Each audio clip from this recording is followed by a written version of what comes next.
안녕하세요 6학년 친구들. 오늘 실과 시간은 5단원 가정생활과 식품안전 두 번째 안전한 식품 선택과 조리에 대해서 배워보도록 하겠습니다. 저번 시간까지는 우리가 손 뜨개질 방법을 이용해서 목도리를 만들어 보았습니다. 모든 친구들 다들 예쁜 목도리 완성해 보았나요? 오늘 공부할 문제와 관련된 동영상을 한 편 시청합시다.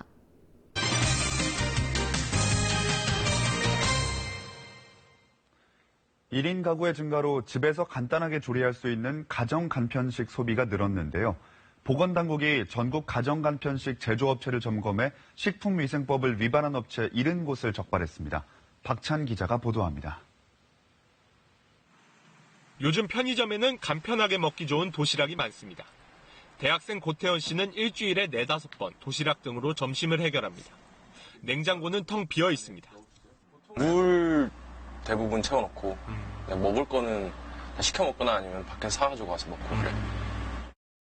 1인 가구가 늘면서 가정 간편식 소비가 늘고 있습니다. 2017년 시장 규모가 2조 6천억 원으로 8년 새 3배가량 커졌습니다. 식품의약품안전처가 가정 간편식 제조 판매 업체 4,800여 곳을 조사해보니 70곳이 식품위생법을 위반한 것으로 나타났습니다. 편의점을 포함한 17곳은 유통기한이 지난 소시지 등을 판매 목적으로 보관하다가 적발됐습니다. 유기농 제품 판매점 등 2곳은 샌드위치 등의 유통기한을 임의로 연장했습니다. 직원들이 건강진단을 받지 않거나 시설 기준을 위반한 업체도 적발됐습니다. 식약처는 이와는 별도로 판매 중인 가정 간편식 800여 개를 수거해 검사를 진행했습니다. 지금까지 제품 4개에서 기준치 이상의 대장균이 검출돼 회수 폐기 조치됐습니다. 야외 활동이 많아지는 시기입니다. 가정 간편식 구매 시 반드시 유통기한이 경과되었는지 여부를 꼭 확인하시기 바랍니다. 식약처는 적발된 업체에 대해 행정처분을 요청하고 3개월 이내 재점검할 계획입니다. KBS 뉴스 박찬입니다. 오늘 공부할 문제를 다 같이 읽어봅시다. 오늘은 안전하고 위생적인 식사 방법을 알고 실천하여 보는 공부를 해보도록 합시다.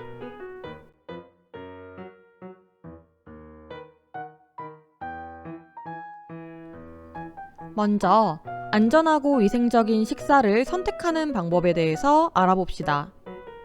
건강한 식사를 하기 위해서는 식품 선택, 식품 보관, 식사 선택, 이 모든 과정이 안전하고 위생적이어야 합니다. 먼저 곡류와 콩류를 안전하고 위생적으로 선택하는 방법에 대해서 알아봅시다. 쌀, 팥, 콩, 옥수수 등과 같은 것이 곡류 또는 콩류에 해당되는데요. 알의 크기가 고르고 부서지지 않으며 윤기가 나는 것을 선택해야 합니다.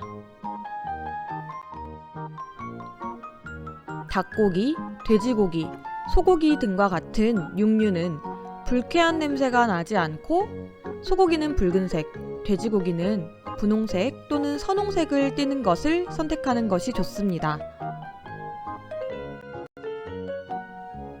달걀은 생산 일자를 확인할 수 있고 가급적이면 껍데기가 까슬까슬한 것을 선택합니다.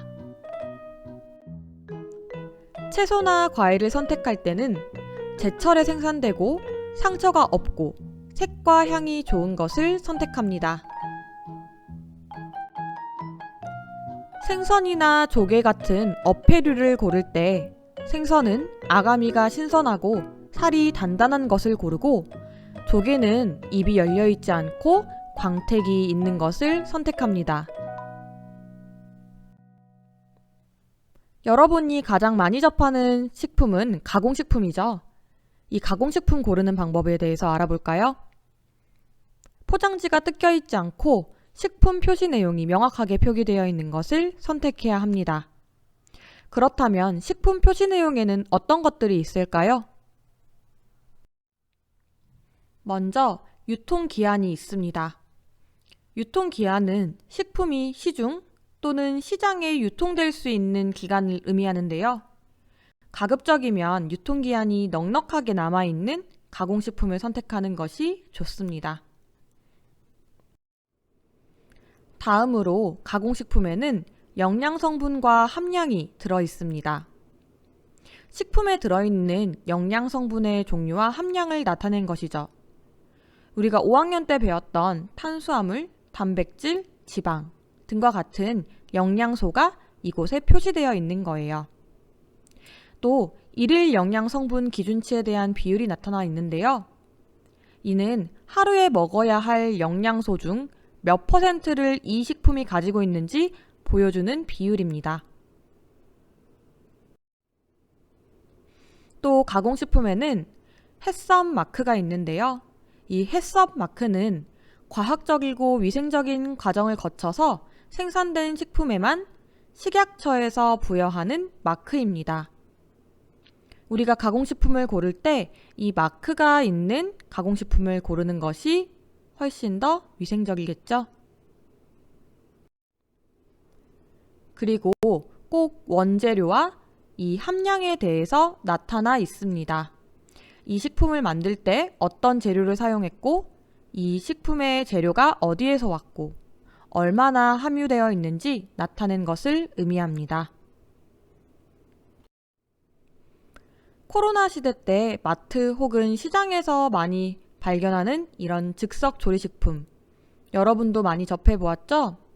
이런 즉석 조리식품은 어디에서 만들어져 왔는지 꼭 확인을 해줄 필요가 있습니다. 깨끗한 공간에서 조리된 것을 선택하고 뚜껑 없이 판매되는 것은 상할 위험이 크므로 주의하여 선택합니다.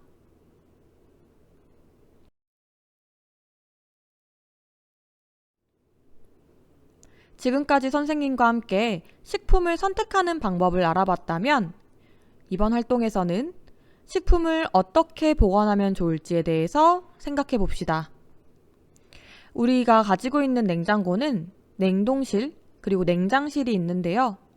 이 식품들도 냉동 혹은 냉장 보관하는 것들이 각각 정해져 있습니다.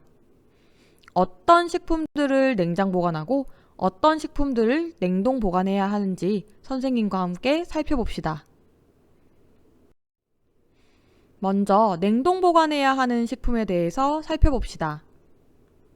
육류와 어패류를 오래 보관할 때에는 냉동 보관을 해야 하는데요. 이때 밀폐 용기에 넣고 구입했던 날짜를 꼭 적어서 보관합니다. 냉동 보관을 하면 오래 보관할 수 있다는 장점이 있지만 아무래도 육류와 어패류는 상하기 쉬운 식품이므로 너무 오랫동안 보관하지 않도록 꺼내어 먹을 수 있도록 구입 날짜를 적어두고 보관하는 필요성이 있습니다. 마른 가루들도 냉동 보관을 합니다. 이런 가루들은 밀폐용기나 비닐봉지에 한 번씩 먹을 양으로 나누어 담아 보관하면 사용할 때 편리합니다. 그리고 냉동 가공식품은 유통기한이 잘 보이도록 보관합니다. 우리가 좋아하는 만두, 소세지, 돈가스와 같은 것들이 바로 이 냉동 가공식품에 포함됩니다. 다음은 냉장 보관하는 식품에 대해서 알아봅시다. 조리된 음식은 밀폐 용기에 담아서 보관하되 오래 보관하면 음식이 당연히 상하니 오래 보관하지 않습니다. 우리가 흔히 김치, 반찬 등과 같은 조리된 음식을 냉장 보관하죠. 물, 음료수, 우유와 같이 자주 먹는 식품은 냉장고 문 안쪽에 보관합니다. 그래야 자주 먹는 음식을 꺼내기 쉽겠죠. 채소류는 흙이나 이물질을 떨어내고 종이에 싼 뒤 구입 날짜를 적어 보관합니다. 마찬가지로 오래 보관할 때에는 채소가 썩거나 부패될 가능성이 있기 때문입니다. 과일은 비닐봉지를 제거한 뒤 과일, 채소칸에 보관합니다. 각종 소스들도 냉장 보관하는데요. 각종 소스들은 필요할 때 찾아 쓰기 편리하도록 냉장고 문 맨 아래쪽에 보관하는 것이 좋습니다. 다음으로는 상온 보관하는 식품에 대해서 알아볼까요? 상온 보관하는 식품으로는 콩, 곡류, 양파, 마늘, 가공식품들, 감자, 고구마와 같은 식품들이 있습니다. 먼저 곡류와 콩류는 서늘하고 바람이 잘 통하는 곳에 햇빛이 닿지 않도록 뚜껑을 닫아 보관합니다. 양파와 마늘 같은 경우에는 그물망에 넣어 바람이 잘 통하는 곳에 보관합니다. 라면, 햄, 참치와 같이 상온에 보관해도 되는 가공식품은 선반이나 서랍에 유통기한이 잘 보이도록 보관합니다. 감자와 고구마는 종이 상자나 바구니에 담아서 햇볕이 없고 서늘한 곳에 보관합니다.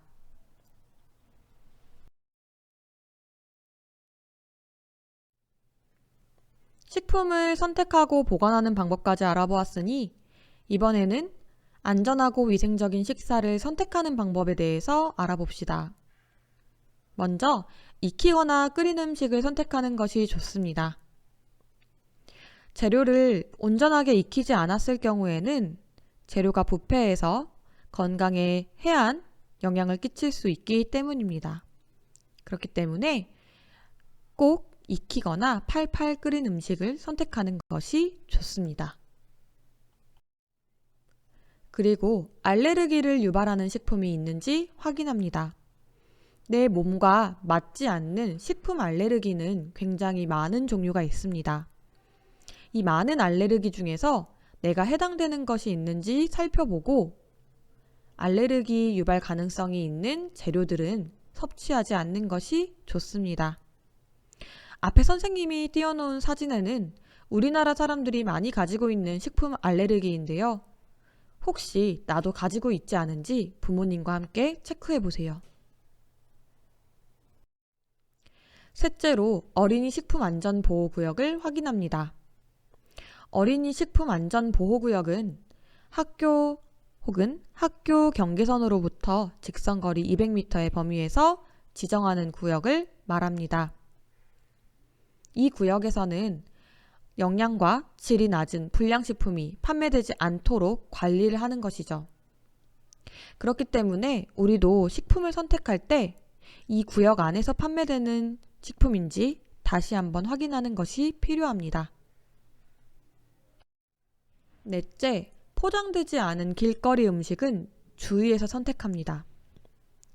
공기 중에 노출되는 시간이 많기 때문에 음식이 부패할 가능성이 굉장히 크고 위생이 깨끗한지, 위생이 좋은지 확인되지 않은 식당들도 있기 때문입니다. 그렇기 때문에 길거리에서 먹는 음식은 이 가게가 깨끗한지 그리고 음식이 상하지 않았는지 확인하고 선택하는 것이 필요합니다. 그리고 가장 좋은 방법은 가급적이면 이런 길거리 음식을 섭취하지 않는 것이 가장 좋겠죠. 마지막으로 친환경 농산물이나 식품안전관리 인증, 해썹이 있는 식재료를 사용한 음식을 선택합니다. 우리 몸에 좋은 음식을 선택하는 것이 필요하겠죠. 그러려면 유기농 농산물, 그리고 깨끗한 환경에서 만들어졌다는 식약처 인증 마크가 필요해요. 그렇기 때문에 앞에 보이는 마크를 기억하고 이 마크가 그려져 있는 식품을 선택하는 것이 필요합니다.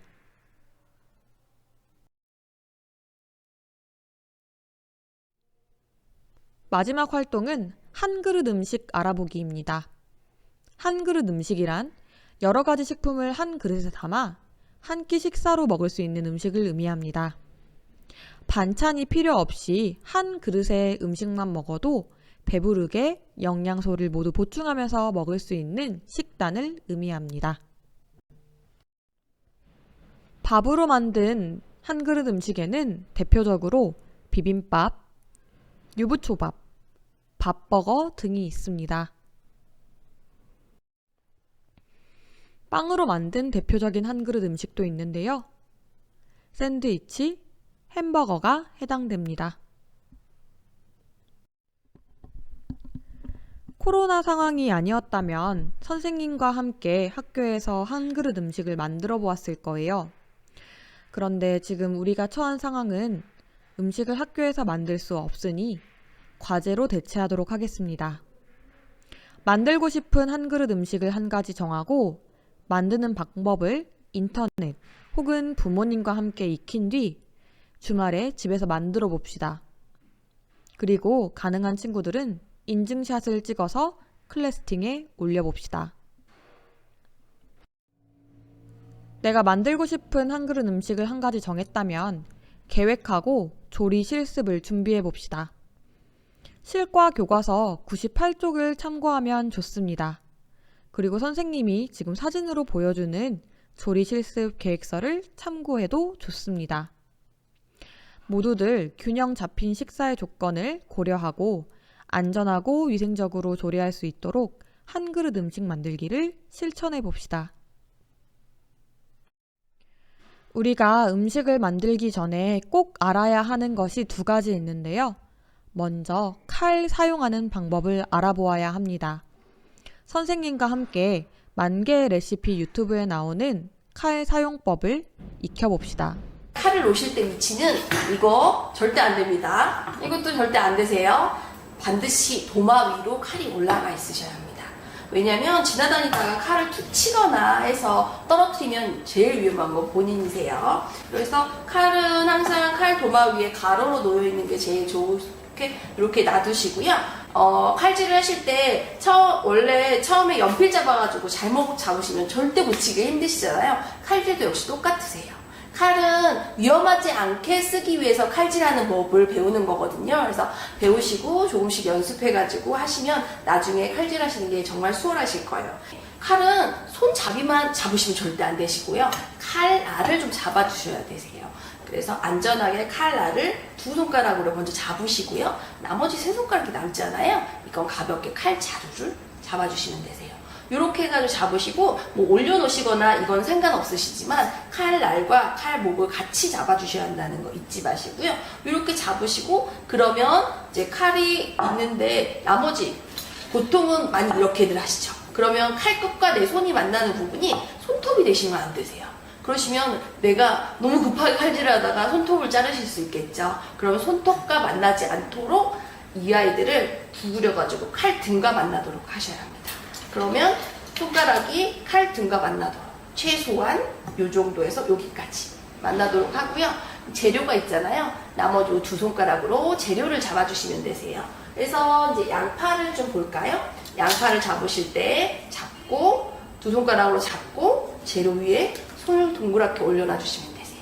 이게 가장 기본이 되는 자세예요. 그래서 이 자세로. 근데 처음에는 자꾸만 이렇게 되거든요. 자꾸만 약간 올려놓은 듯한 느낌으로 잡아주시면 되세요. 큰 물건은 어떡할까요? 그러면 옆에서 지지를 조금 해주시고 살짝 올려놔 주시면 되세요. 이렇게 해가지고 시작을 할 거고요. 칼날은 이렇게 써시는 게 아니시고요. 0.5도, 30도 아닙니다. 0.5도만 들어서 가볍게 밀어 쓰신다고 생각하시면 되세요. 그리고 시작점은 아예 끝은 아니지만 앞쪽에서 시작하셔서 뒤까지 가신다고 생각하시면 되세요. 그래서 제가 양파를 한번 썰어 볼게요. 자, 보세요. 여기서 시작을 해서 저는 0.5도 들었죠. 끝까지 수평이 되도록 이렇게 밀어서 쓰시면 되세요. 이렇게 제 손은 계속 접혀있죠. 접혀서 손이 계속 뒤로 흘러가죠. 이렇게 접혀서 잘라주시는 거예요. 이렇게 칼질을 하시는 겁니다. 그리고 요리를 하면서 알아야 할 안전 캠페인을 함께 시청해 봅시다. 안녕 친구들, 오늘은 한 끼, 두 끼, 세 끼, 네 끼 볶음밥, 김치볶음밥을 만들어 볼 거예요. 스텝 1! 재료들을 도마 위에 올려놓고 잘게 손질한다. 얼마나 잘 썼는지 한번 봐봐. 자, 간다. 괜찮아, 진짜 괜찮다니까.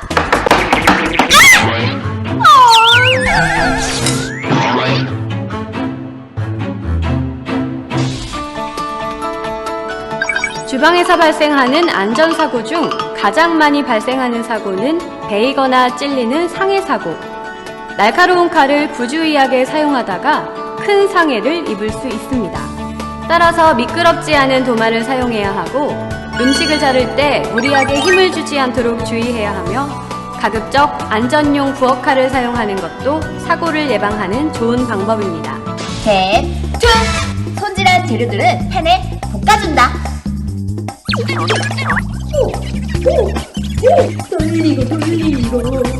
돌리고. 괜찮아. 하나도 위험하지 않아.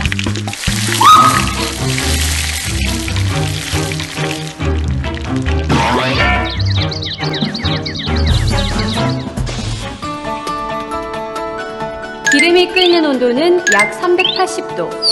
가열된 기름에 물이 닿으면 순간적으로 기화되면서 기름과 함께 튀어오르게 됩니다.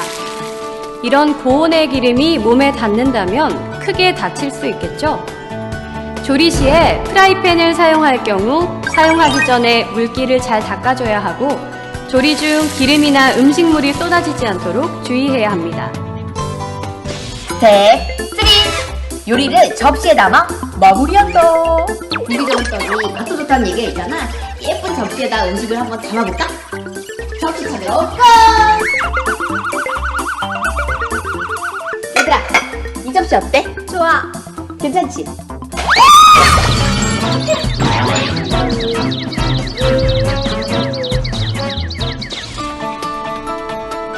주방은 바닥이 미끄럽고 끓는 물, 기름, 가스 등 위험 요인이 많은 공간입니다. 주방에서 이동할 때는 주변에 부딪혀 떨어지기 쉬운 물건은 없는지, 바닥이 미끄럽지는 않은지 잘 살펴야 합니다. 그리고 조리가 끝나면 미리 조리대를 정리하는 것도 안전사고를 예방하는 좋은 방법입니다. 김치볶음밥 완성.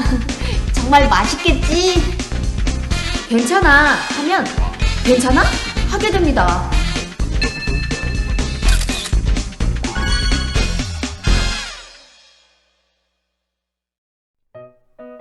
오늘은 안전하고 위생적인 식품을 선택하고 보관하는 방법에 대해서 알아보았습니다. 또 이런 식사를 선택하기 위해 실천해야 하는 항목에 대해서도 배웠습니다. 한 그릇 음식의 의미를 알아보고 요리를 만들기 위한 계획과 순서도 알아보았습니다. 다음 시간에는 실과 6단원, 가정일과 자립 공부를 해보겠습니다. 지금까지 시청한 친구들 모두 고생 많았습니다.